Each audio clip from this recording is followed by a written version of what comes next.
Fifia lava te whātāle whātulu tātua tunu ule āmatanga o le nei fwoi vai aso fau, alo maia le whaopopongo tala fau mai Sāmoa o si mai lau whaafonga. E toa lua se fulu ilantou i watao fia nei lalo le vaenga leo leo, ono fiso ta inga I whala au whaasaina. E toa se fulu malawalu ilantou na tau fia o sa whainga leo leo ili vai aso o mawae. Ma le isi toa lua mai awalo fe malanga inga whaavao malo e ulu whale mai lea tunuu. Lena mawai foi whala au whasaina. E le whailua inga lau tu stala ma le sui kum sino mtanga ruenga leo leo le aso to na i whai uole vai aso. Na whai loa e le ianta waf masanga sa muelu. E lima I o sa whainga na whaatino tono le vai aso e tasi. O leo sa whainga mua mua I le aso lua aso iwa o te sema na ngai le itua mua uta. Ma tau fie mai e le to valu I lantou e to tasi le tamai tai mali e to fitu. Mai o le aso se fulma le limo te se mai wala a wela la tum ta au pui lumo le whaamse nonga. So ai ma le aso lulu le aso se fulu te se malua felus fulma le lima. O se os whainga leo leo na ngai tia vi. Ma au mai e la au malo se tolu. Mai o lo ta lia se aso e wala a wela la tum ta au pui le whaamse nonga. O le aso tofi aso se fulma le tasi o te se ma. O le oso whainga leo leo na ngai nu fou. Na tau fia mai la ue to lua. To tasi le li ma le tamai ta e to tasi. O lo tau fia la lo vainga leo leo le li e to tasi, mai e le fou lea li I le to ese. Pei tai o le tamai ta o to e tala I tu e lalo tu unga mai mtanga luenga leo leo. Ai tu la I la ue lumo le whaamsinonga le aso lua Februari lua fe lua se fulma le ono. So ai ma le aso whareile le aso se fulma le lua te sema, o le oso whainga leo leo na nga I le fiu ango fale ulauta, to lua na tau fia mai ai. E to tasi foi le li ma le tamai ta e to tasi. O lo tau fia foi lalo le vava inga leo leo le ali. A le tamai ta I wata tala foi tua I lalo tu unga. Se ia vala au le lama ta opo le aso lua le maasino Februari lua felu se fulma le ono. Ai o le aso fari le lava na nga I foi li sios fa inga nga I le fiu ango sina monga. Ma tau fia maini a li se to ono. Mai olo I lalo umo le vava inga leo leo. Sa ia au lia le aso lua le maasino Februari, e wala au whaantasai le lato mta au puma le isi to wha, e lumo le whamas, nonga.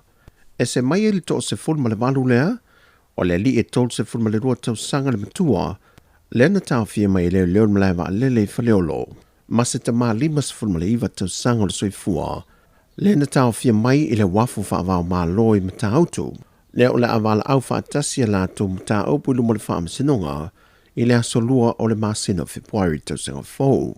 Na ta ua sui kom sino na tanga luenga leo leo. E o atu le 1 miliona ta la le whaatu pengo whala au whaasaina, le na maua mai le wafu ma le malaiva alele. Mai o tau tinoi le fionga sui kom sina, o le atau mawhai le tanga luenga le maalosi e mawhai ai, o na tau fia le whauru whale meu whala au te tono Sāmoa, o te leso na sao ma le tai mua, I whaafi tauli ma le tele o sori ngā tula whono, wa haafi hailo tātua tuno. Wa whai loa tunga lunga o le ofisa le tiute, I le haafi e leo tangata whai ngā luenga le malo, I le whauru whale ina mai o whala au whaasaina o le aisai te tono Sāmoa. Whai loa te mai tai ofisa silu le ofisa le tiute, whono ti tala I tupu taifu. O le popolenga telea le mtanga luenga o le o amatau na alia I mai mtau kune. O le iai o le tangata I tonu o tātou, o le li o leo a tātou ofisa ma mtanga luenga. E a fia I tātou mtau, le vo isa tātou tala no mua. Ia I se tātou se o le sa whainga luenga le mtanga luenga. Ia mai o fo I le sa fia le tai au nei, se taimion sau no leo komsina. Ia o se tasi fo I e paul wha matalanga I mwhaion tu inato. Se tasi o le ngalua terminate tonu tātou malo. Se ofisa tātou malo. O le onga o mta okune. Ma le o le winga lap tala I le level so le desperation o tangata ni. La tau so le tulafono. Ua amatau na so mai ai tutonu o le li o leo tangata whainga luenga. E ngā lulu ai tutonu o tātou pupui ngā wha tua oi wha malo. Ma o se polenga lea I tanga luenga I lua. Peo na sila fia o le aso lu se fuluono le maasino Novema. Na taunu mai se tasi o li ina malanga mai Amerika Samoa. Ma maua ele aisa e ivas fulmaliva kala mai te tono se ampasusu po le coffee creamer. Ai o las farilin te nei, na taunu mai foi se tasi o li se whainga malanga le leina o mi mai Amerika Samoa lava, Na ia au mai e se aise se lau fast fu maltasi kalama le mamafa. Lena tau fia le malaiwa alele whaava malo e whaleolo. Pei tai o le tae au lava fo o le aso to na ina so so ai, na tau nuu mele whai ngā malanga le lei nao mi wha mai Amerika Sāmoa. Na maua le vahanga o le tiute ma le au sua mtanga luengo leo. Le aisa e ono kiru kalama lon mamafa na au mia wha ana nā e wha ofi mai Sāmoa. O se tū na wha amanino ma sau no i eile sui kom sino mtanga luengo leo le ia tau a wha masanga Samuelu.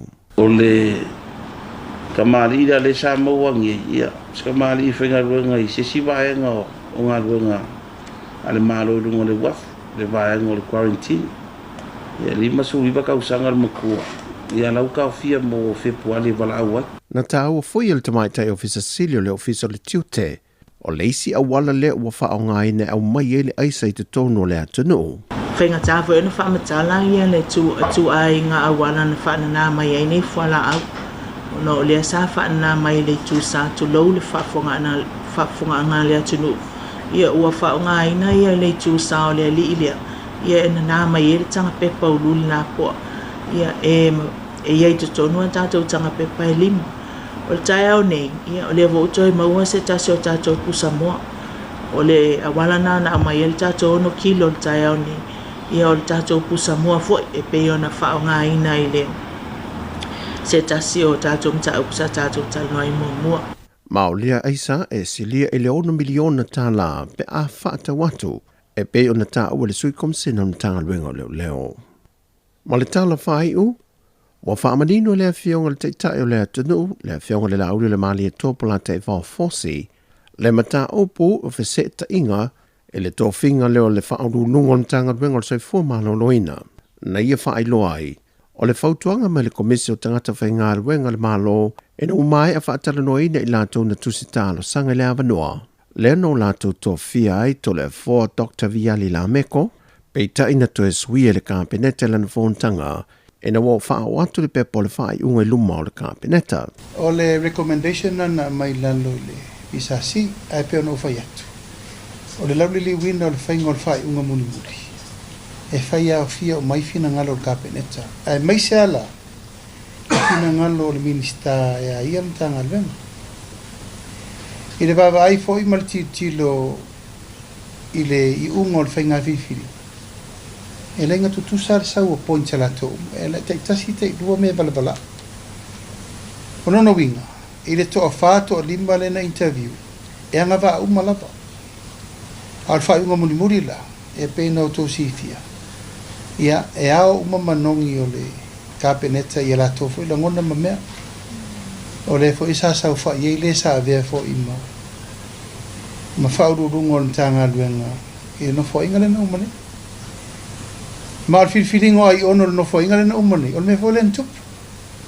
E rei filfilia ai ono e vea mauro le tanga luenga. I no fo inga le na umane. E se volta tang filfil. Ai sau al minista ia i le tanga luenga. Fai mai. Ma di ria kapenet. O au te fifa inga luenga mai ono. E na rai wala na piki ai ono. Awa fo i ori fina ngaro al minista. O ia rea whea ngai maranga CEO le au mal po lusu fai kurari makausam. I le vaila al cabinet, the minister has a lot of saying i le whiriwhiri ngor tangata avelu na whatutua. Le whionga le pāremia, le laule le male tōpula tei vau fosi Schmidt. O tāna fawia, manuia tele nea amtango le neiva yaso le tātua tunu o, whasoi foia.